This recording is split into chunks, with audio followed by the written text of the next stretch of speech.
Assalamualaikum warahmatullahi wabarakatuh. Perkenalkan, nama saya Nur Fawaidah Suda dengan akhiran NIM 045. Di sini saya akan menyampaikan isi dari buku Suehino dari bab pertama, yaitu pendahuluan dari halaman 1 sampai halaman 35.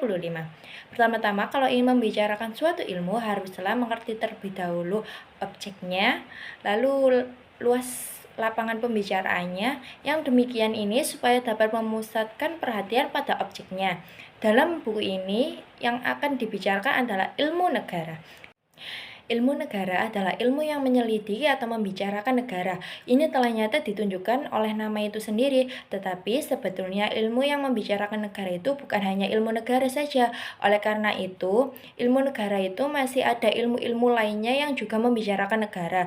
Dan berhubung ilmu itu bukan pengetahuan biasa, tetapi pengetahuan yang mempunyai sifat-sifat teratur dan sistematik, maka penentuan objek pembicaraan itu adalah suatu keharusan. Hal ini dimaksudkan agar dapat mengetahui sampai di mana luas ilmu negara tersebut dan tidak meliputi lapangan pembicaraan ilmu-ilmu pengetahuan lainnya. Berikut sistematik pembicaraan dari buku ini adalah sebagai berikut. Yang pertama, objek ilmu negara. Di sini yang dibicarakan adalah luas Cafi pada pembicaraan ilmu negara. Tegas Cafi apakah yang terjadi pada objek pembicaraannya. Yang kedua, asal mula negara. Pembicaraan ini meliputi teori, ajaran, atau paham mengenai bagaimana timbulnya negara itu atau bagaimana terbentuknya negara itu. Maksud bagaimana perpindahan dari keadaan manusia di mana mereka itu hidup secara bebas sebelum teratur dan keadaan negara, keadaan kehidupan manusia yang serba teratur. Dalam hal ini hanya akan kita bicarakan beberapa teori saja. Yang pokok-pokok atau teori-teori tersebut antara lain, yang pertama, teori pada zaman Yunani kuno. Ada beberapa teori dari zaman Yunani kuno, yaitu yang pertama, Socrates, Plato, Aristoteles, Epicurus, dan Zeno. Sedangkan pada zaman Romawi kuno, sarjana tidak banyak, antara lain Polybius, Ciceros, dan Seneca. Pada abad pertengahan ini umumnya agak panjang, yaitu dimulai dari abad ke-5 sampai ke-15. Zaman ini berbarengan dengan timbulnya dan berkembangnya agama Kristen, maka sudah tentu pada zaman ini, perkembangan ilmu pengetahuan sedikit banyak berpengaruh oleh ajaran-ajaran agama, sehingga menimbulkan paham teoritis. Ajaran pertengahan ini berkembang dalam dua periode. Yang pertama, pada zaman abad pertengahan sebelum Perang Salib, pada abad ke-5 sampai ke-12, ajaran-ajaran yang timbul pada zaman ini bersifat teoraktis mutlak. Artinya, berdasarkan ajarannya itu kepada kekuasaan serta keagungan Tuhan. Dalam zaman ini, ajaran-ajaran yang ada sebagian besar diciptakan oleh Agustinus dan Thomas Aquinas. Yang kedua, pada abad pertengahan sesudah Perang Salib, dari abad ke-12 sampai abad ke-15, ajaran-ajaran yang timbul pada abad ini sudah agak bersifat kritis, lalu menjadi teoraktis kritis. Ini disebabkan karena masuknya pengaruh dari ajaran zaman Yunani kuno, terutama ajaran Aristoteles pada waktu terjadinya Perang Salib. Ajaran pada zaman ini diwakilkan oleh ajaran dari Mansilius van Padua. Jadi dengan demikian Perang Saliblah yang memisahkan antara kedua periode tersebut. Berikutnya yaitu zaman Renaissance. Ini kira-kira pada abad ke-16. Pada zaman ini terjadi perubahan-perubahan besar dalam ilmu pengetahuan, terutama pada ilmu kenegaraan. Hal ini terjadi karena timbulnya paham-paham baru yang mampu mempengaruhi keadaan di banyaknya negara. Paham-paham tersebut adalah dari ajaran kebudayaan zaman Yunani kuno dan Jerman kuno. Pengaruh tersebut tidak saja masuk dalam lapangan ilmu kenegaraan, tapi juga dalam lapangan keagamaan, sehingga menimbulkan perubahan-perubahan besar. Dalam lapangan keagamaan, menimbulkan kaum reformator, antara lain Dante, Luther, Melanchthon, Zwingli, dan Calvin. Sedangkan dalam lapangan kenegaraan timbul ajaran-ajaran dari Nicole Machiavelli, Thomas Morus, dan Jan Bodin. Selanjutnya kaum Homamonaker, yaitu beberapa tokoh dari kaum tersebut adalah Hotman, Bratus, Baujaman, Marina Bellarmine, Suarez, Milton, dan terpenting Atluvius yang ajarannya akan kita bicarakan sebagai wakil daripada kaum monarmomaken ini. Selanjutnya pada zaman perkembangan teori hukum alam, ini terjadi pada abad ke-17 sampai abad ke-18. Teori hukum alam ini sesungguhnya memang mengalami perkembangan dalam 2 abad. Yang dalam masing-masing abad ini meskipun materi ajarannya sama tetapi fungsinya berbeda. Perbedaan tersebut yaitu bahwa ajaran hukum alam pada abad ke-17 berfungsi menerangkan, sedangkan ajaran hukum abad alam ke-18 berfungsi menilai. Adapun tokoh-tokoh sarjananya, teori hukum alam pada abad ke-17 yaitu Grotius atau Hugo de Groot, Thomas Hobbes, Benedictus de Spinoza, dan Johann Locke. Lalu untuk teori hukum alam pada abad ke-18 yaitu Frederick yang Agung, Montesquieu, Jean-Jules Rousseau, dan Immanuel Kant. Selanjutnya zaman berkembangnya teori kekuatan atau kekuasaan. Teori ini berkembang pada pemulaan abad-abad modern. Adapun tokoh-tokoh sarjananya yaitu F.O.P. Hemmier, H.C. Laski, dan Karimar. Selanjutnya, teori positivisme. Teori ini merupakan reaksi terhadap teori-teori kelas tradisional atau teori-teori yang telah disebutkan di atas. Teori positivisme ini antara lain dikemukakan oleh Hans Kelsen. Yang pertama, teori modern. Teori ini bersifat modern karena sudah menyesuaikan diri dengan keadaan serta berkembangnya ilmu pengetahuan modern. Tokoh-tokohnya yang akan dibicarakan adalah Prof. Mr. R. Kaneopung dan Prof. Dr. J.H.A. Longeman. Teori-teori tentang hakikat negara. Pembicaraan mengenai hakikat negara ini nanti tidak akan secara khusus dibicarakan tersendiri, melainkan akan dibicarakan saja sekaligus pada waktu pembicaraan ajaran dari tiap-tiap sarjana. Hal ini selanjutnya menyingkat waktu juga mengingatkan karena pada umumnya masing-masing sarjana itu mengemukakan pendapatnya. Teori-teori tentang tujuan negara, pembicaraan kita mengenai teori-teori tentang tujuan negara sama dengan nomor 3 di atas. Teori legitimasi kekuasaan, pembicaraan kita di sini meliputi 3 masalah pokok, yaitu sumber kekuasaan, pemegang kekuasaan atau kekuasaan tertinggi adalah kedaulatan, yang terakhir pengesahan kekuasaan. Masing-masing masalah nanti akan mendapatkan jawaban, dan setiap jawaban adalah suatu ajaran. Klasifikasi negara. Di sini nanti kita akan membicarakan masalah-masalah mengenai kemungkinan-kemungkinan daripada bentuk negara. Artinya sesuatu yang di mana negara itu mempunyai kemungkinan bentuk apa saja. Jadi tegasnya tidak akan berbicara bentuk-bentuk negara yang telah ada, tetapi yang akan dibicarakan adalah kemungkinan-kemungkinan dari suatu yang dinamakan negara.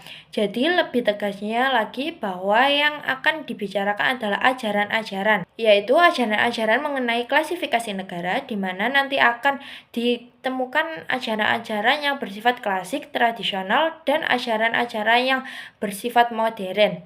Selanjutnya, susunan negara. Maksudnya di sini adalah akan membicarakan bentuk-bentuk negara ditinjau dari segi susunannya. Negara itu kalau ditinjau dari segi susunannya akan menimbulkan 2 kemungkinan bentuk, yaitu yang pertama, negara kesatuan, negara yang tersusun secara tunggal. Yang kedua, negara federasi, yaitu negara yang tersusun secara banyak atau jamak. Negara-negara demokrasi modern di sini nantinya akan membicarakan perkembangan, yaitu mulai dari demokrasi langsung atau demokrasi kuno yang mulai timbul pada perkembangan sejak pada zaman Yunani kuno sampai pada perkembangan mencapai demokrasi tidak langsung, yaitu demokrasi modern atau demokrasi perwakilan. Ini terjadi pada abad ke-17 sampai abad ke-18.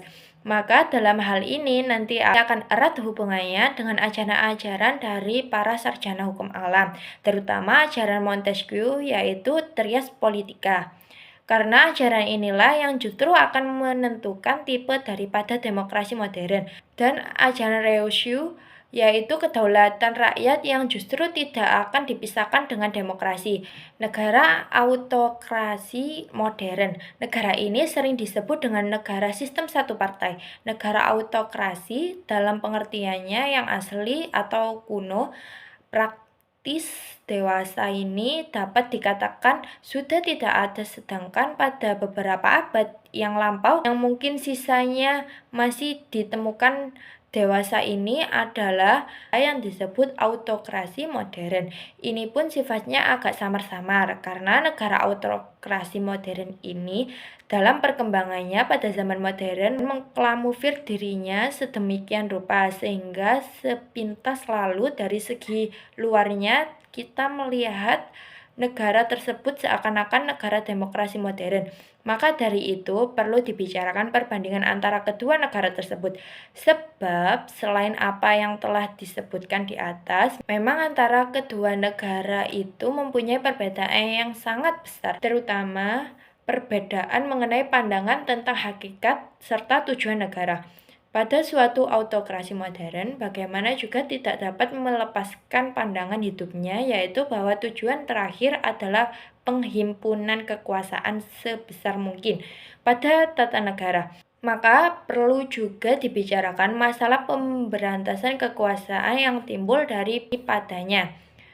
Demikian sekedar gambaran garis perjalanan pembicaraan buku ini. Semoga gambaran yang sederhana ini dapat merupakan titik tolak di dalam pengerjaan ilmu negara. Lalu kita akan masuk ke bab 2, yaitu objek ilmu negara, di mana pada bab pertama telah disebutkan bahwa objek atau lapangan pembicaraan ilmu negara adalah negara.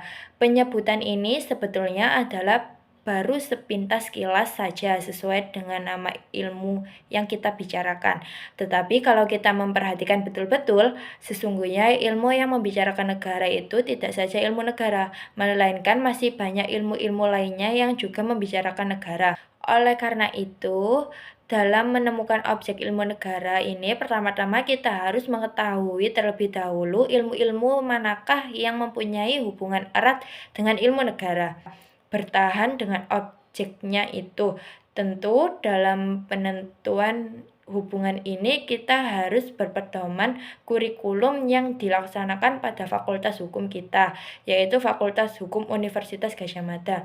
Kalau kita memperhatikan kurikulum tersebut, maka akan segera dapat diketahui bahwa yang mempunyai hubungan erat dengan ilmu negara adalah hukum tata negara dan hukum pemerintahan. Apakah sebabnya antara ilmu-ilmu tersebut terdapat hubungan yang erat antara satu sama lain? Yaitu sebabnya adalah karena ilmu-ilmu tersebut mempunyai objek yang sama, yaitu negara. Lalu demikian, apakah bedanya? Perbedaan sesungguhnya hanya terletak pada sudut pandang dari masing-masing ilmu tersebut. Perbedaannya yang sesungguhnya adalah hanya terletak pada sudut pandang daripada masing-masing ilmu tersebut. Adapun perbedaan tersebut secara singkat adalah di suatu pihak, yaitu hukum tata negara dan hukum tata pemerintahan, memandang objeknya, yaitu negara, dan sifatnya adalah pengertiannya yang konkret, artinya objeknya itu sudah terikat pada tempat, keadaan, dan waktu. Jadi telah mempunyai adjektif yang tertentu, misalnya negara Republik Indonesia, negara Inggris, negara Jepang, dan seterusnya. Kemudian dari negara dalam pengertiannya yang konkret itu diselidiki atau dibicarakan lebih lanjut susunannya, alat-alat perlengkapannya, wewenang serta kewajiban dari alat-alat perlengkapan tersebut, dan seterusnya. Sedangkan ilmu negara memandang objeknya itu, yaitu negara, dari sifat atau dari pengertian yang abstrak, artinya objeknya itu dalam keadaan terlepas dari tempat, keadaan, dan waktu. Jadi tegasnya, sebelum mempunyai adjektif tertentu bersifat abstrak, umum, universal dari objeknya yang bersifat demikian ini, Yang kemudian dibicarakan lebih lanjut adalah apakah sesuatu itu dinamakan negara, kapan tidak, lalu apakah yang disebut negara itu hakikatnya itu apa, dan seterusnya. Dari objeknya itu tadi, yaitu negara adalah pengertiannya abstrak dan diselidiki lebih lanjut adalah yang pertama asal mula negara, yang kedua hakikat negara, dan yang ketiga bentuk-bentuk negara dan pemerintahan. Jadi tiga hal ini yang menjadi pokok pembicaraan dalam ilmu negara. Tetapi sekali lagi kita harus terus ingat bahwa yang menjadi objek ilmu negara itu adalah negara dalam pengertian yang umum, abstrak, dan universal. Jadi dengan demikian tiga pokok pemberitahuan tersebut di atas berarti yang pertama mengenai asal mula negara, yaitu yang dimaksudkan adalah bukan hanya asal mula atau terbentuknya suatu negara yang konkret, negara Indonesia, Jepang, Inggris misalnya. Bukan itu yang dimaksud, tetapi asal mula atau terbentuknya atau terjadinya apa, atau sesuatu yang dinamakan negara, negara dalam pengertian yang umum, abstrak, universal tadi. Jadi tegasnya apa yang dinamakan negara itu adalah hanya dalam alam pikiran. Dalam angan-angan artinya kita memikirkan adanya sesuatu itu kemudian kita angkat ke dalam alam pikiran, dan disinilah kita membayangkan adanya apa yang dinamakan negara itu. Yang kedua mengenai hakikat negara. Ini pun yang dimaksud bukanlah hakikat daripada negara tertentu, melainkan yang dimaksud adalah hakikat daripada apa yang dinamakan negara itu tadi. Apakah itu merupakan keluarga yang besar, atau merupakan suatu alat, atau wadah, atau organisasi, atau perkumpulan. Nantinya kita akan menjumpai pendapat-pendapat banyak sekali. Jadi pokoknya apa atau sesuatu yang dinamakan negara itu hakikatnya apa. Ini berarti memberikan sifat-sifat tertentu yang dinamakan negara itu. Hal ini kiranya dapat dijelaskan sebagai berikut dengan perumpamaan. Misalnya, dahulu waktu kita baru mempelajari pengalaman hukum tata negara, kita masih ingat bahwa demikian pendapat orang pada umumnya. Negara kita kalau syarat-syaratnya telah terpenuhi, syarat-syarat itu tadi terbiasa yang dimaksud adalah yang pertama ada daerah yang tertentu, kedua ada rakyatnya, ketiga ada pemerintahan yang berdaulat. Kiranya ini semua sebelumnya bukan merupakan hakikat negara, tetapi ini adalah merupakan sebagai syarat-syarat formal saja bagi sesuatu yang disebut negara, bukan merupakan syarat-syarat materialnya sebagai sesuatu perumpamaan sebuah gedung misalnya. Jadi di sini negara itu kita umpamakan sebagai sebuah gedung. Gedung itu kalau kita pikirkan, kita pelajari, yang kita temukan yaitu ada lantainya, tinggi dindingnya, pintunya, atapnya, dan sebagainya. Ini semua sebetulnya adalah merupakan bagian-bagiannya saja daripada apa yang kita namakan gedung tadi, dan sudah barang tertentu ini harusnya merupakan suatu kesatuan, suatu keutuhan, sebab kalau bagian-bagian tadi hanya tertumpuk saja, jadi tidak ada sifat-sifat teraturannya dan kesatuannya. Tentunya kita ya tidak dapat menyebut bahwa itu adalah sebuah gedung. Demikian pula halnya dengan suatu negara. Mengenai bentuk negara, pembicaraan kita pun demikian pula halnya, tidak hanya kita tunjukkan pada bentuk negara tertentu saja, negara yang konkret. Jadi maksudnya kalau kita akan membicarakan bentuk-bentuk negara, kita berarti membicarakan tentang kemungkinan-kemungkinan bentuk yang diadakan oleh negara. Dan di dalam kenegaraan tentang bentuk-bentuk negara itu masih kita dapatkan persamaan-persamaannya sehingga tidak merubah hakikat negara. Dengan sekedar uraian di atas, kiranya dapat diketahui bahwa objek daripada ilmu negara itu bersamaan dengan objek hukum tata negara dan bersamaan pula dengan objek hukum tata pemerintahan. hanya sudut pandangnya yang berlainan. Ilmu negara memandang, menyelidiki, mempelajari objeknya, yaitu negara dalam pengertian yang abstrak, umum, dan universal. Sedangkan kalau kedua ilmu lainnya itu tadi memandang, menyelidiki, dan mempelajari objeknya, yaitu juga negara dalam pengertian yang konkret, yaitu tertentu. Disinilah letak hubungan yang erat antara ilmu negara dengan hukum tata negara dan hukum pemerintahan. Hukum yang erat ini menimbulkan konsekuensi bahwa ilmu negara merupakan pengantar atau dasar dari hukum tata negara dan hukum tata pemerintahan. Tegasnya, orang tidak akan dapat mempelajari hukum tata negara dari suatu negara dengan baik kalau sebelumnya tidak mempelajari ilmu negara terlebih dahulu. Demikian misalnya Leon Duguid dalam bukunya Traité de droit constitutionnel hampir separuh lebih memuat tentang ilmu negara. Di atas telah beberapa kali disebutkan bahwa objek ilmu negara ini adalah negara dalam pengertian yang abstrak, umum, dan universal. Jadi, perhatiannya tidak hanya ditunjukkan dalam suatu negara yang tertentu, yang konkret, yang telah menjadi adjektif tertentu. Tetapi meskipun demikian, sebetulnya terhadap objek ilmu negara ini, pandangan para sarjana tidak sama, antara lain pandangan dari seorang sarjana Jerman, misalnya dari George Jelinek, dalam bukunya yang sangat terkenal, yaitu Allgemeine Stahler. Beliau membuat suatu sistematik yang sangat teratur, dan karena pengaruh sistem George Jelling ini kemudian timbulnya kekuatan dalam membuat sistematik ilmu negara secara sebesarnya. George Jelling membuat sistematik sebagai berikut. Pertama, beliau membagi Staatswissenschaft dalam pengertian yang luas dalam dua bagian, yaitu yang pertama Staatswissenschaft dalam pengertian yang sempit, dan yang kedua Rechtswissenschaft. Di sini dalam pembagian ini yang penting bagi kita adalah Staatswissenschaft dalam pengertian yang sempit ini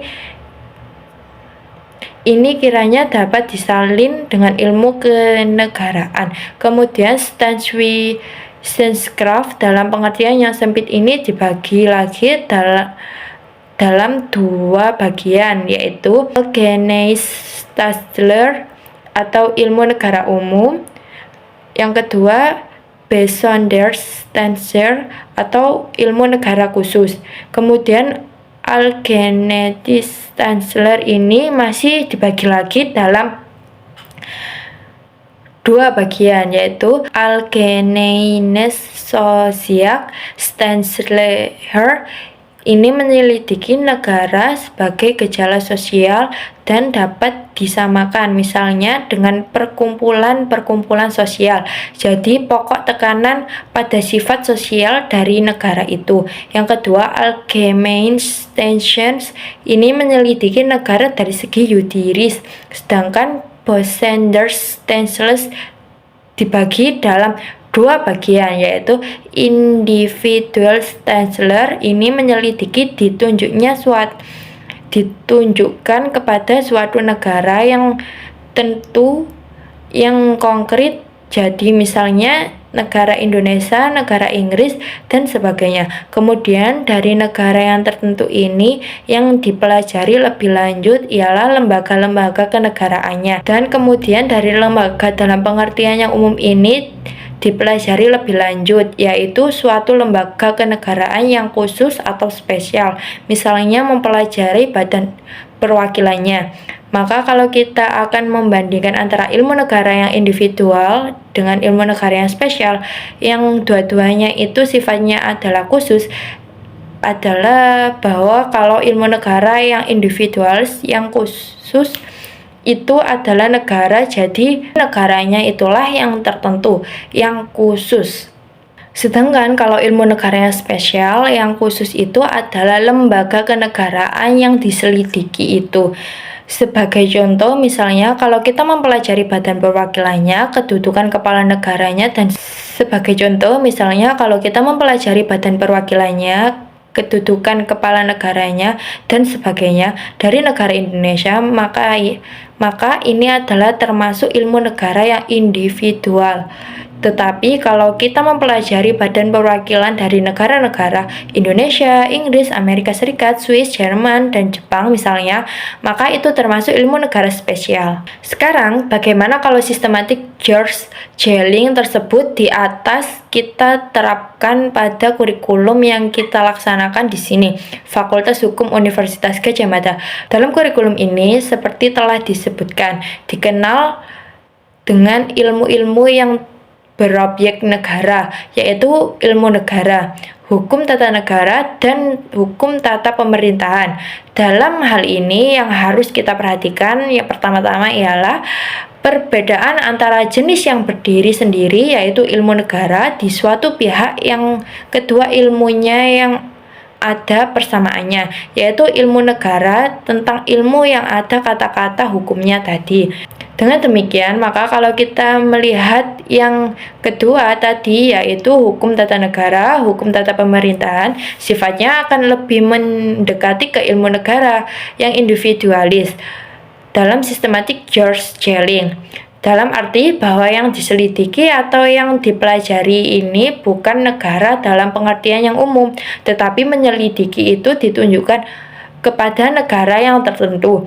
Jadi misalnya mempelajari atau membicarakan hukum tata negara Indonesia. Sedangkan kalau ilmu negara itu sifatnya lebih mendekati ilmu negara yang spesial dalam sistematik George Jelling.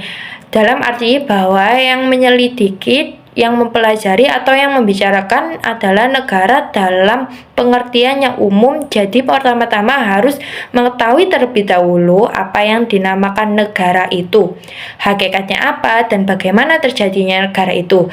Jadi objek itu sifatnya adalah abstrak. Maka kalau ilmu negara yang kita pelajari sekarang ini kita masukkan dalam sistematik George Jelling, termasuk dalam ilmu negara yang spesial.